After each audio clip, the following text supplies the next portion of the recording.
Semua bermula pada saat kepala desa sebelumnya yang bernama Kasman mendadak meninggal dunia. Sebab kematiannya bukan karena hal yang mengerikan seperti guna-guna, kecelakaan maut, atau hal mengerikan lainnya. Justru akibat kematian Kasman itu jauh dari kata tersebut. Pasalnya, Kasman adalah pribadi yang sangat baik, rajin pergi beribadah, tak jarang menjadi imam masjid kala subuh. Dia dermawan dan santun. Apalagi dia banyak dikenal orang karena keramahannya. Saat ajal menjemputnya, dia dalam keadaan baik. Dia sedang melaksanakan sholat subuh berjamaah di masjid. Saat itu memang dia sedang mengimami jamaah di masjid. Jelas saat itu warga kehilangan sosok pemimpin yang selama ini mengayomi warga desa Tunggangsari. Terutama para janda yang ditinggalkan suaminya, baik mati atau kabur bersama perempuan lain. Pasalnya, Kasman sangat memperhatikan kehidupan para janda tua di desanya. Tentu saja, masalah kesehatan dan ekonomi juga dia perhatikan. Hilangnya kekosongan pada pemerintahan desa membuat beberapa orang di antaranya ditunjuk sebagai pemimpin. Awal mulanya, hanya satu orang yang ditunjuk sebagai pemimpin di desa itu. Dia adalah Untung, pengusaha beras yang terkenal tegas karena menjadi seorang pemimpin di desa Tunggangsari. Tidaklah hanya dibutuhkan kejujuran, amanah, dan kebaikan lainnya saja. Tapi harta benda juga harus bisa menutupi kepemimpinan dari tindakan kejahatan korupsi. Bayangkan jika ada orang miskin mendadak menjadi kepala desa lalu tiba-tiba menjadi kaya. Tentu saja akan menjadi bulan-bulanan para ibu-ibu nyinyir di sore hari. Dan pita akan terus menghantui setiap langkah kakinya. Meskipun hal yang sebenarnya kekayaan itu didapat dari hasil kerja kerasnya, mendapatkan upah dari pemerintah pusat atau bisnis sampingan. Malam ketujuh setelah meninggalnya Kasman, dilakukan sebuah musyawarah yang hanya dihadiri oleh pejabat-pejabat desa saja dan beberapa warga yang diperlukan seperti tetua desa. Sepertinya yang sudah dikatakan bahwa Untung adalah pengganti dan penerus jabatan kepala desa. Namun berdasarkan cerita yang terdengar, malam itu muncul 3 nama baru untuk dicalonkan sebagai kepala desa, seperti Madin, Sutrisno, dan Subagio. 3 kandidat itu muncul karena adanya usulan dari tetua bernama Karsa.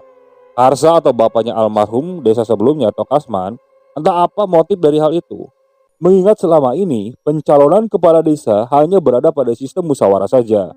Saat itu belum ada pemilihan umum. Barang siapa hidupnya hanya menjadi warga biasa dan tidak pandai mengambil hati para pejabat desa, maka bisa dipastikan seumur hidupnya tidak akan dilirik oleh pemerintahan desa. Singkat cerita, 4 hari setelahnya, para tetua pun mengumpulkan para pejabat desa dan calon-calon yang sudah ditunjuk untuk dilakukan kembali musyawarah mengenai teknis. Kepala desa akan terpilih dengan cara diambil suara setiap kepala keluarga yang nantinya akan memungut suara dari keluarganya sendiri. Dan suara dipungut satu persatu dengan cara door to door. Zaman itu belum ada kotak suara atau TPU di desa. Sedangkan untuk kampanye sendiri dapat dilakukan secara bergantian pada setiap malam setelah sholat Isya. Kampanye hanya boleh dilakukan 1 kali. Namun, jika terdapat jumlah suara yang setara, maka akan dilakukan kembali kampanye kedua dengan cara yang sama dan dilakukan pemungutan suara seperti semula. Istilahnya, serangan fajar belum dikenal pada masa itu. Tapi para calon tentu saja punya cara sendiri untuk mengambil hati rakyatnya. Malam pertama kampanye pun dimulai dengan Untung yang menjadi calon pertama alias nomor urut 1. Malam itu bertepatan pada malam Rabu. Para warga pun mulai berdatangan di sebuah lapangan kecil yang biasa digunakan anak-anak desa bermain di kala sore. Suasana malam itu terlihat sangat ramai, tidak seperti malam sebelumnya yang sepi dan senyap. Bahkan serangga malam pun enggan untuk bersuara. Sepertinya nama Untung teramat beruntung malam itu. Cuaca bersahabat dengannya, tidak terjadi hujan ataupun angin yang cukup besar. Ditambah taburan bintang dan bulan yang ikut serta dalam menyaksikan janji-janji manis Untung. Obor-obor yang terbuat dari bambu kecil pun sudah mengelilingi lapangan kecil tersebut. Hingga secara tiba-tiba, suara para warga yang antusias pun mendadak menghilang. Warga tiba-tiba terdiam lantaran Untung selaku calon kepala desa menginjakkan kaki di mimbar. Dan untuk menghormati Untung, para warga memilih untuk diam dan menyimak apa yang akan disampaikan olehnya. Bapak dan Ibu sekalian, demi kemajuan desa ini dan demi kesejahteraan desa ini, saya, Untung, akan berjanji melanjutkan apa yang sudah berjalan di desa ini dengan sebaik mungkin. Dan dengan tenaga dan juga yang saya miliki, saya siap untuk membantu warga sekalian dalam menyelesaikan masalah secara musyawarah. Dan juga saya akan memberikan waktu tenaga saya dalam menciptakan program-program yang baru. Kalimat itu adalah kalimat biasa yang terdengar pada zaman ini. Tapi pada saat itu, warga yang mendengarnya pun sangat percaya tanpa menaruh rasa curiga sedikit pun. Tak hanya itu, beberapa warga pun ada yang bersorak, "Untung menang! Untung menang! Untung menang!"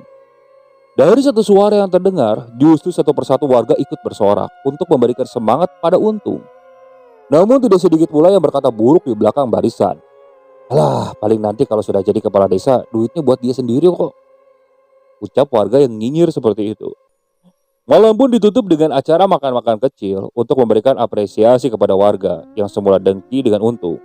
Setelah mendapatkan makanan kecil saja, bisa berubah seketika menjadi baik dan berkata, "Wah, ternyata dia baik juga ya." Bagaimana kabarnya dengan janji-janji selanjutnya? 3 calon yang ikut serta dalam acara itu pun mendapatkan ide yang cukup brilian dari apa yang dilakukan Untung. Pada intinya, ketiga calon memiliki satu pemikiran yang sama. Warga desa Tunggak Sari sangat mudah dibujuk, apalagi perkara perut dan kantung belanja. Hingga pada pagi hari secara terang-terangan, Sutrisno yang adalah calon urutan kedua membagi-bagikan beras untuk warga. Per kepala keluarga mendapatkan 1 kilo beras. Lumayan bagi mereka yang tidak punya tentunya. Pada dasarnya, Sutrisno bukanlah orang punya. Dia warga biasa yang bekerja sebagai petani di ladang miliknya sendiri. Untung dari panennya itu sebagian dijual dan sebagian lagi untuk makan sehari-hari. Namun dia mengambil resiko dengan cara berhutang dulu kepada lawan kampanyenya, yaitu Untung. Sutrisno berjanji akan melunasinya apabila nanti ia berhasil menjadi kepala desa. Untung yang mendengar itu pun secara tidak langsung sudah berpikir yang aneh-aneh. Namun itu bukan hal lain bagi siapapun yang menang dan siapapun yang kalah. Tapi jika menyangkut masalah uang dan bisnis, kampanye itu bisa dipikirkan nanti lagi. Yang penting, Untung bisa untung lebih dulu. Dengan syarat pengembalian juga harus berbentuk beras dan bunganya 10 kilo beras. Bunga 10 kilo beras itu nantinya akan digunakan makan-makan bersama warga apabila sudah terpilih calon kepala desa yang baru. Saat itu, Sutrisno mendeklarasikan janjinya kepada warga, sama seperti dengan Untung. Bedanya, warga lebih heboh memberikan semangat pada Sutrisno. Untung yang melihatnya pun tidak heran. Dalam hatinya dia berkata, "Siapa yang tidak butuh beras? Meskipun aku memiliki segudang berisi beras, tidak akan kuberikan sebanyak itu untuk warga. Aku masih berpikir takut untuk rugi." Malam-malam berikutnya pun berisi kampanye yang sama. Para warga bersorak saling memberikan dukungan. Terlihat pada malam itu warga seperti merasa diambang pilihan yang sulit. Semua memberikan kebaikan di hari-hari sebelum pemilihan 3 hari setelah kampanye.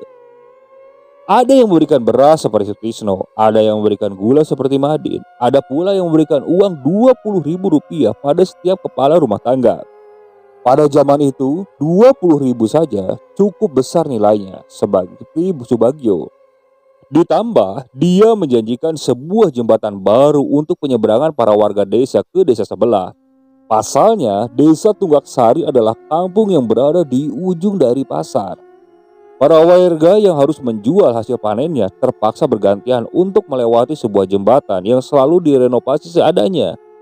Sesekali saat banjir datang, jembatan itu akan roboh meskipun terus diperbaiki. Namun tetap saja, jembatan itu akan diterjang oleh derasnya arus sungai. Beruntung yang melewati jembatan itu tidak sedang dalam kondisi hujan deras. Karena pernah sekali waktu ada petani kentang yang sedang membawa pulang hasil penjualan panennya dengan gembira. Namun saat tengah-tengah berada di jembatan tersebut, air bah mendadak menerjang jembatan itu. Alhasil si petani harus ikut terseret derasnya pacuan air sungai. 3 hari kemudian, dia ditemukan dalam keadaan sudah meninggal. Yang lebih mirisnya, tangannya itu masih menggenggam uang hasil penjualan kentang tadi. Hingga akhirnya jembatan pun dibangun kembali dengan kondisi ala kadarnya. Mengingat hal itu sangat dibutuhkan, Subagio memanfaatkan hal tersebut demi kelancaran akses jalan bagi para warga. Tentu saja bukan dari dana dia sendiri ataupun dana warga. Pastinya nanti dia akan mengurus ke pemerintahan pusat untuk membangun jembatan itu. Namun suasana desa Tunggaksari berubah 180 derajat pada hari Minggu, tepatnya setelah azan maghrib berkumandang. Terdengar suara teriakan seorang perempuan yang memekik ketakutan dan seperti sedang dirundung kesedihan.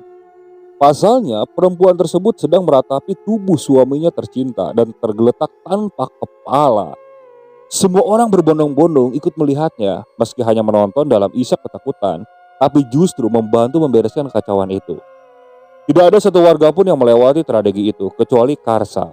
Dirinya lebih memilih untuk berdiam diri di dalam rumah. Boleh jadi sedang meratapi dirinya karena masih dalam keadaan berduka ditinggal anaknya semata wayang. Sedangkan menantu dan cucunya pergi menemui besannya yang berada jauh dari desa Tunggaksari. Kecurigaan tak bisa dilemparkan kepada sembarang orang. Kasus pemenggalan kepala ini baru terjadi kali ini. Namun ada beberapa warga yang bersaksi bahwa sebelum azan maghrib, ada 3 orang berpakaian hitam yang tidak dikenal lewat ke perkarangan desa dan menuju ke rumah paling ujung. Hingga kecurigaan itu dilimpahkan kembali kepada sang istri yang menemukan jasad si suami. Namun jelas saja wanita itu tidak bisa diajak bicara, selain ia bisu, dirinya juga tuli. Entah nasib malang apa yang menimpa desa itu. Singkat cerita, tragedi itu dialihkan oleh para warga sebagai dendam kesumat semata. Lantaran orang yang lewat pada senja itu bukanlah warga dari desa Tunggaksari. Orang-orang berkata, bisa saja korban adalah peminjam uang kepada juragan yang terkenal bengis di desa sebelah. Dugaan demi dugaan terus dilontarkan. Sampai akhirnya sehari sebelum hari pemilihan tiba, sebuah tragedi mengerikan terjadi. Pagi setelah sholat subuh secara berjamaah, kabar kehilangan berkumandang dengan kentongan. Kentongan itu membangunkan para anak kecil yang sedang tertidur terlelap dan ibu-ibu yang tidak sholat. Pasalnya, 2 calon kepala desa menghilang secara misterius. Mereka adalah Untung dan Subagio. Dimulai dengan kejadian pemenggalan kepala suami si bisu, dan sekarang menghilangnya keluarga Untung dan Subagio masih menyiksakan misteri keduanya. Membuat para warga menjadi takut dan menaruh curiga kepada kedua calon kepala desa, Madin dan Sutrisno. Tapi kecurigaan itu terbantahkan atas alibi mereka yang berdua. Subuh itu, keduanya juga mengikuti sholat berjamaah bersama di masjid. Hilangnya Subagio dan Untung sungguh sangat menyimpan misteri yang mendalam bagi para warga desa. Bagaimana tidak, mereka berdua berantusias untuk menjadi pemimpin desa. Namun sehari sebelum dilaksanakan pemilihan, justru keduanya menghilang. Semua baju dan harta lenyap tak tersisa, kecuali rumah Untung yang masih menyisakan beberapa karung beras. Alhasil, tanpa menunda waktu pemilihan, Karsa yang dipercaya sebagai tetua di sana tetap memerintahkan untuk melaksanakan pemungutan suara seperti yang dijadwalkan awal. Para warga diminta untuk tetap berada di rumah, karena setelah sholat maghrib akan ada petugas desa yang berkeliling mengetuk rumah warga satu persatu untuk mengambil suara.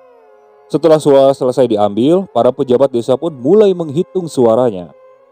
Di sana tak ada Madin dan Sutrisno, hanya ada 3 pejabat desa dan Karsa. Hasil pemilihan itu akan disampaikan esok malamnya setelah sholat isya. Singkat cerita, hari pun berganti. Warga berbondong-bondong ke lapangan kecil desa dengan antusias. Seakan lupa atas tragedi yang baru saja menimpa desa mereka. Mereka tidak lupa, mereka hanya tidak mau memikirkannya. Suasana malam itu tentu saja terasa lebih mencekam dari sebelumnya. Tak ada satu warga pun yang berani berdiam diri di dalam rumah. Mereka justru takut kalau mereka berada di rumah. Justru mereka yang akan menjadi korban selanjutnya kalau berada di rumah sendirian, pikir mereka seperti itu. Dengan cara berkumpul di tengah lapangan tentu saja akan mengurangi sedikit kengerian. Angin malam saat itu berhembus sepoi-sepoi. Api pada obor-obor kecil tidak mati tertiup angin. Hanya saja api itu bergoyang-goyang mengikuti arah angin. Tak ada bintang dan bulan saat itu. Namun langit terlihat sangatlah cerah. Dimulai dengan pidato basa-basi para pejabat desa dan diakhiri dengan keputusan pemilihan suara. Menurut penuturan cerita yang beredar, pada malam itu terjadi hal yang sedikit aneh. Beberapa di antara mereka yang ikut menyaksikan pemilihan kepala desa itu, ada yang sempat melihat sosok bayangan hitam tanpa kepala berdiri mematung di ujung lapangan. Di lapangan itu dikelilingi banyak pepohonan yang rimbun dan memang sengaja ditanam agar para anak-anak di kampung dapat berteduh ketika kelelahan. Sosok hitam siluet tanpa kepala itu hanya berdiri mematung tanpa bergeming hingga acara itu selesai dilaksanakan. Meskipun tidak semua warga yang menyaksikan, tetapi hal itu justru menjadi buah bibir warga selama beberapa hari. Ada yang mengaitkan dengan suami si bisu yang menutup dendam, ada juga yang mengaitkan dengan pemilihan yang memang mendadak berbeda dengan sistematisnya. Kita kembali ke pemilihan. Hasil akhir memperlihatkan bahwa Sutrisno gugur dalam pencalonan sebagai kepala desa. Boleh jadi warga memilih Madin sebagai kepala desa karena melihat tutur katanya yang sopan, hingga perbuatannya selalu menolong tetangga meski dalam kondisi sekarat, begitulah ibaratnya. Meskipun hidup pas-pasan, Madin tidak pernah pelit kepada tetangganya yang meminta bantuan. Meski terkadang si istri marah apabila Madin memberikan sesuatu yang sudah menipis, seperti gula ataupun beras. Sementara Sutrisno yang legowo dan ikhlas menerima kekalahannya pun tetap berjanji kepada Madin untuk selalu membantu Madin apabila dalam kesulitan mengurus desa. Para warga pun bersorak gembira. Malam itu saling beradu kegembiraan dan kesenangan. Meski calon yang mereka dukung tidaklah menang dalam pemilihan mereka, mereka tetap bersaudara, mereka tetap tertawa, mutlak tak ada dendam di antara para pendukung. Hari demi hari mulai terlihat sosok Madin dengan wibawa terus berkeliling untuk menyelesaikan satu persatu masalah yang dilanda warganya. Ia pun bersahabat dengan pejabat desa sebelumnya. Ia juga saling bertukar pendapat untuk mendapat memajukan desa, mencari pertolongan ke pemerintah pusat untuk bisa membangun sesuatu yang baru, seperti jembatan misalnya. Hingga usulan calon sebelumnya pun dimanfaatkan oleh Madin untuk ikut membangun jembatan baru untuk penghubung desa yang sudah usang. Dana dari pemerintahan pusat tidak menunggu lama untuk turun ke desa. Pembangunan pun dimulai dengan memasang pondasi-pondasi. Meski harus bersusah payah dan menghisap jempol ketika banjir melanda dan mengulang kembali pondasi yang sudah terbangun. Kala itu tidak ada arsitek yang membantu pembangunan, mengingat di desa itu tak ada yang bersekolah hingga jenjang tinggi perkuliahan. Para pemuda-pemudi yang sudah tamatan SMA atau SMK pun memilih untuk mencari peruntungan di kota besar daripada harus mengurus desa dengan segala drama yang ada. Jadilah mereka yang tinggal di desa itu membangun jembatan secara gotong royong. Strategi mengerikan yang sempat terjadi kini sudah dilupakan oleh warga. Warga beranggapan Untung dan Subagio memang tidak siap untuk kalah dan berhenti sampai di sana. Sementara mendiang suami si bisu tidak pernah lagi menjadi buah bibir warga. Istrinya pun memutuskan untuk pindah daripada menjadi gunjingan warga. Meskipun juga dia tidak bisa mendengar hal itu, tapi hatinya tentu tahu suami tercintanya selalu dibicarakan ketika ia melintas. Sutrisno kembali ke pekerjaannya sebagai petani kentang seperti biasa. Setiap pagi pergi ke ladang dan pulang ketika senja sudah menyapa mata. Namun tak ada angin, tak ada hujan. Desa itu seakan disambar petir di siang bolong. Pasalnya pagi itu, Madin beserta anak dan istrinya mendadak menghilang secara misterius. Seperti halnya Untung dan Subagio, kemana perginya Madin? Asumsi liar pun mulai bermunculan, seperti Madin melarikan uang pembangunan jembatan lantaran lelah hidup susah. Ada pula yang beranggapan bahwa Sutrisno membunuh seluruh keluarganya karena tidak terima kalah dalam pemilihan kepala desa. Namun asumsi itu menggiring pada opini yang kedua, Sutrisno adalah biang dari kekacauan itu. Saat itu terlihat ada salah satu warga yang berlari seperti kesetanan. Dia berlari lalu menghampiri kerumunan warga yang sedang membicarakan kemana hilangnya Madin. Sarip saat itu membawa kabar lebih menggemparkan lagi. Dirinya menemukan jasad istri Madin tergeletak tanpa kepala di dekat sumur yang berada tidak jauh dari ladang milik Sutrisno. Sudah bisa ditebak kemana arahnya ini. Tanpa basa-basi, warga pun langsung berkerumun di depan rumah Sutrisno yang kebetulan sekali pagi itu masih berada di rumahnya. Sutrisno jelas sudah mendengar berita hilangnya Madin. Kabar seperti itu tidak akan lama terdengar sampai ke penjuru pintu rumah. Dengan jantung yang semakin berpacu melebihan jantung teriakan dari warga yang berada di luar. Sutrisno keluar dengan wajah begitu pucat. Jelas dia takut dihakimi oleh warga yang murka. Pagi-pagi kau sudah bikin emosi. Namun kegaduhan yang tercipta pagi itu berhasil diredam oleh Karsa yang datang sebagai pahlawan bagi Sutrisno yang mengaku tidak tahu apa-apa. Bahkan ia sempat terkejut pesaingnya itu mendadak hilang seperti yang lainnya. Karsa meminta untuk tetap tenang dalam menyelesaikan masalah. Tapi emosi salah satu warga yang tidak percaya dengan perkataan busuk Sutrisno justru menyulut api pada sumbu kepala warga yang lainnya. Satu berbicara, semua ikut berkata. Karsa yang melihat itu pun justru sudah tak berani lagi membela. Oh, dia juga tidak tahu apa-apa. Mengingat kejadian menghilangnya calon kepala desa sebelumnya juga masih menjadi misteri, seakan pagi itu terkuak semua. Seperti asumsi warga bahwa Sutrisno sengaja membunuh para calon kepala desa itu dan membuangnya ke sungai. Amukan warga itu tak hanya menjurus pada Sutrisno saja. Anaknya yang berusia 13 tahun pun dan istrinya ikut-ikutan dalam amukan warga itu. Layaknya pasangan yang ketahuan beradu mesra di semak-semak. Sutrisno dihajar oleh warga dan anak dan istrinya pun diarak dan dibuang ke sungai. Sama seperti asumsi warga pada calon sebelumnya. Karsa yang menyaksikan pun hanya bisa meratapi dengan wajah yang begitu nanar. Bahkan terlihat air mata yang ikut menetes menemani kepergian satu keluarga yang bengis dan malang. Karsa pun memilih untuk pergi dari sana. Boleh jadi ia tak tega. Sesampainya di tepian sungai, Sari berkata, "Kita ikat saja keluarga bajingan ini di tiang pondasi itu. Anggap saja mereka sebagai tumbal untuk penunggu sungai ini. Biar mereka mati diterjang banjir atau justru dimakan buaya." Mendengar penuturan salah satu warga yang juga jadi saksi penemuan jasad istri Madin, para warga bersorak ria menyetujui usulan tersebut. Sama halnya seperti melihat ludruk di tengah lapangan, mereka meluapkan emosinya dengan cara tertawa bahagia. Meski sejatinya hal itu tidak diperlukan. Cukup panggil polisi dan mereka akan dipenjarakan. Namun sayangnya, mereka tak punya bukti untuk para polisi tentunya. Selagi setan ada dalam diri manusia, dan saat itu memang sedang bergejolak untuk merasukinya, warga pun tak bergeming dan tetap membalas dendam atas menghilangnya dan matinya para calon dan keluarganya. Nasib sial menimpa Sutrisno dan juga istri dan anaknya yang tak punya dosa. Mereka harus terpancang seperti pondasi di tengah sungai. Meski tidak besar, sungai itu cukup deras jika banjir datang. Dan tanpa rasa berdosa, warga pun pergi meninggalkan satu keluarga itu tetap terpancang tanpa rasa berdosa.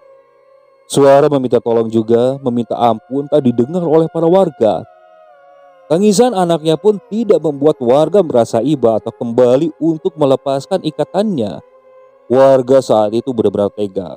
Saat itu Sutrisno lebih baik mati dipenggal daripada harus tersisa menunggu kematian yang mengerikan. Bahkan rintihan sedih dari sang istri pun malah dianggap sebagai nyanyian penghibur para warga saat itu. Boleh jadi, setan pun merasa iba melihat keadaan keluarga malang itu. Singkat cerita, menuju malam dan menunggu hujan, 4 dari warga desa berjaga di masing-masing tepian sungai. Mereka pun tidak bodoh membiarkan keluarga itu terikat di bawah tanpa pengawasan. 2 dari warga tersebut berjaga agar tak ada yang melintas ke desa, dan 2 lagi menjaga supaya anak-anak tidak melihat kondisi keluarga malang itu. Entah sudah dirasuki jin atau setan bengis apa, hari itu tak ada terdengar suara azan sama sekali. Tak ada yang sholat sama sekali hari itu.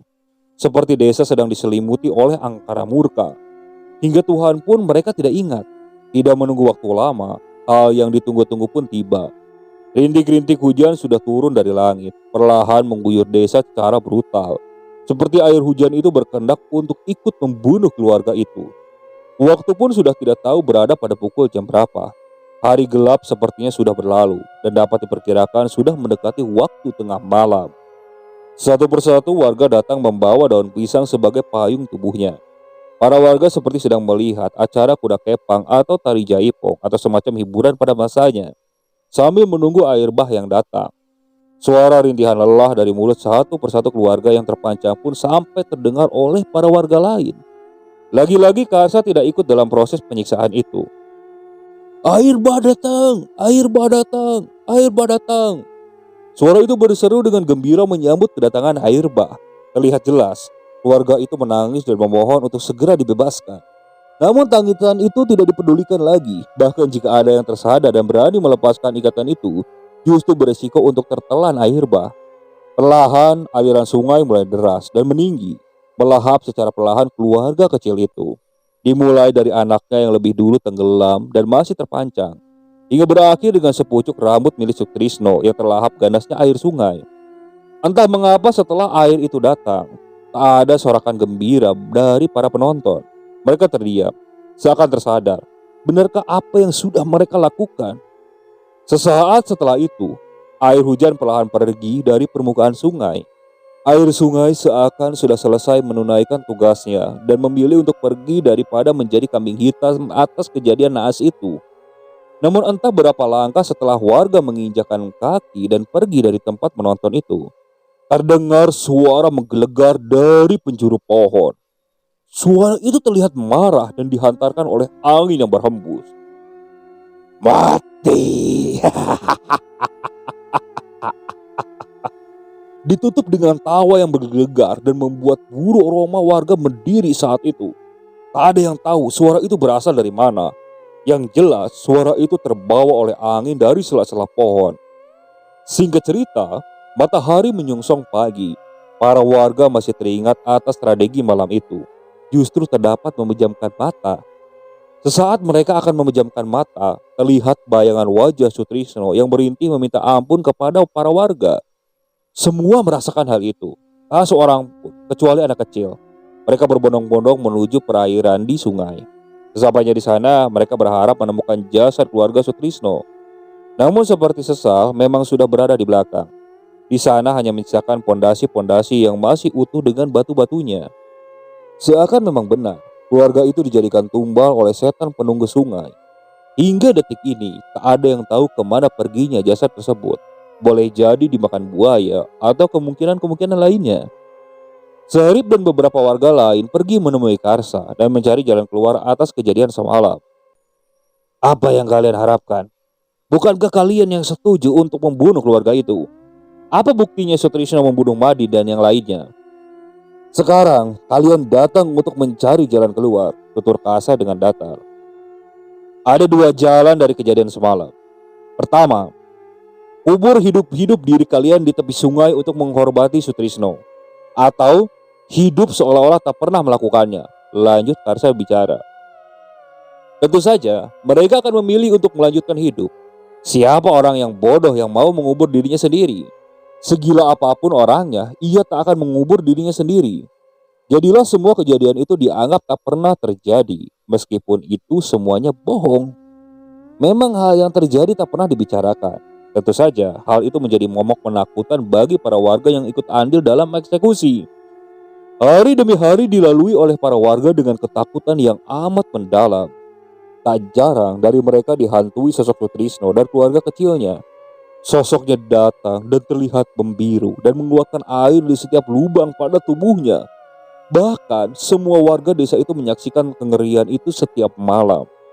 Meski memang itu tidak benar-benar Sutrisno, tapi saat itu mereka percaya bahwa itu Sutrisno yang menjadi setan. Pembangunan jembatan pun dipimpin oleh Karsa. Secara tidak langsung, warga pun menunjuk Karsa sebagai kepala desa seumur hidup. Mereka tidak mau ada kejadian serupa lagi apabila dilakukan sistem pemilihan. Karsa pun menyanggupi untuk menerima jabatan itu. Tentu saja di hadapan para warga, dia berkata untuk melanjutkan apa yang sudah dijalankan sebelumnya. Anehnya, setelah tragedi itu, tak ada lagi keluhan dari para warga yang ikut membangun jembatan. Meski berkali-kali banjir, tak pernah ada pondasi yang hancur. Pondasi itu hanya terkikis sedikit. Melihat keanehan itu, para warga merasa senang sekaligus takut. Beberapa warga justru mencurigai sesuatu, bahwa ada proses penumbalan untuk membuat jembatan itu atau membangun jembatan itu. Tapi siapa pelaku utamanya? Tak pernah terpikirkan oleh mereka. Hingga pada suatu hari yang cerah, Karsa memberikan pengumuman kepada para warga untuk membuat acara syukuran di tepi sungai atas rampungnya pembangunan jembatan yang memakan waktu kurang lebih 2-3 bulanan. Selain itu, untuk menyusuri selesainya pekerjaan pembangunan jembatan yang baru, mereka juga berharap dengan dilakukannya syukuran itu, tak ada lagi teror dari keluarga Sutrisno yang selalu menghantui para warga setiap malam. Proses syukuran itu berlangsung hikmat. Suasana suka dan cita bercampur rasa bersalah menghiasi malam itu. Bulan purnama yang bulat sempurna pun ikut hadir menerangi acara syukuran tersebut. Angin yang berhembus pelan seakan membuat suasana semakin tenang. Ubur rampe yang sengaja ditaruh di tepi sungai bertujuan untuk menghormati keluarga Sutrisno. Meski terbilang sangat naif, tapi hanya itu yang bisa dilakukan. Namun acara syukuran itu, pembangunan jembatan menjadi awal terbukanya semua rahasia. Pagi hari setelahnya, sosok penemu jasad istri Madin mendadak keluar dengan menenteng arit juga kepala manusia. Beberapa warga yang sempat menyaksikan jelas mengenali wajah buntung itu. Itu adalah kepala istri Madin. Tentu saja warga yang melihatnya pun bingung. Bagaimana bisa Sarip menenteng kepala istri Madin? Bukankah pembunuhnya sudah lenyap dan ditelan air bah? Sarip mengacau tidak beraturan di halaman rumah Karsa, seraya menenteng-nenteng arit dan kepala. Ia terus menyebut nama Karsa. "Karsa, keluar kau dari semedimu," kata Sarip sekali menutup kalimatnya. Karsa pun keluar dari rumahnya menuju tempat berdirinya Sarip. Di antara percaya atau tidak, Sarip berkata secara lantang dan tegas bercampur dengan air mata yang mengucur deras. "Aku tidak kuat menanggung dosa tua bangka ini yang buatnya. Dia adalah dalang kematian semuanya. Untung dan keluarganya mati dipenggal untuk persembahan setan penunggu jembatan. Semuanya sama. Aku sudah tidak mau ikut rencana kotormu lagi, keparat," tutur Sarip dengan tegas dan dilanjutkan dengan "Maafkan. Maafkan aku. Aku sudah tidak kuat. Maafkan aku." Lanjut sambil menangis dan tak lama itu Sarip mengalungkan aritnya ke lehernya sendiri dan mulai menggoroknya. Tak perlu waktu lama, darah pun menyembur dengan sangat deras. Para warga pun berhamburan takut melihatnya, terutama ibu-ibu, dan menyelamatkan mata anaknya dari pemandangan mengerikan itu. Jelas saja, setelah mendengar itu, para warga pun memandang bengis ke arah Karsa. Namun nyatanya, Karsa justru menatap balik mereka. Matanya melotot, seakan sudah siap untuk melawan pukulan-pukulan dari para warga. "Kalian pikir aku rela melihat anakku tiba-tiba mati dan meninggalkan jabatannya? Harusnya kalian memilih aku sebagai penerus Kasman. Aku itu bapaknya. Aku tahu betul tentang rencananya. Aku yang selalu kalian cari atas masalah yang kalian hadapi." Rasa takut atau energi apa yang keluar dari tubuh Karsa, para warga justru mulai mundur menjauh Karsa yang melotot. Seakan itu bukan Karsa yang dikenal warga. Wajah sosok itu sangat bengis. Tak ada pancaran tenang di wajah Karsa seperti sebelumnya. Ada hal yang mengerikan yang membuat para warga pergi meninggalkan Karsa. Berbanding terbalik dengan apa yang terjadi di halaman rumah Sutrisno. Para warga yang terlihat murka secara langsung seperti anak-anak domba yang melihat serigala. Mereka meninggalkan Karsa di sana. Dari kejauhan terlihat Karsa masih mematung di hadapan jasad Sarip yang tergeletak di tanah. Dengan ciri khasnya tangan yang berada di belakang. Karsa meninggalkan jasad Sarip di halaman rumahnya. Tak lama setelah kejadian itu, tak ada yang keluar dari rumah. Bahkan untuk buang air saja, mereka harus menampungnya di daun pisang yang sudah dikumpulkan secara serampangan.